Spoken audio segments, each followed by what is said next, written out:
At dawn on July 10, 1943... It was known as the Italian Campaign, a nearly 2-year-long push by Allies to expel German forces from the Italian peninsula.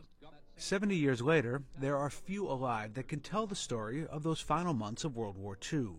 The Associated Press's George Bria is one of them. The situation was a very, very harsh battle up the Italian peninsula by the Americans coming up on the Mediterranean side and the British and Canadians coming up on the other side.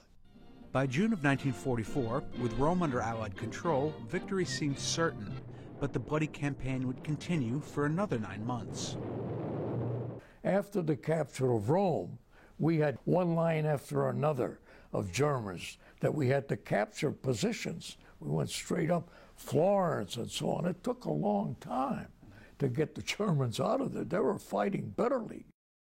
As war correspondent, Bria covered Rome, and between its liberation and that of the country, he witnessed several historic events. The trial of Pietro Caruso.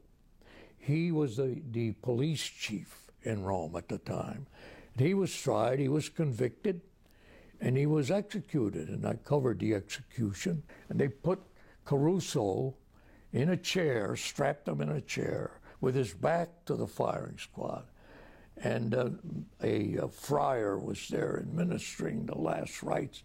The friar backed off. Firing squad shot, he slumped over and he died.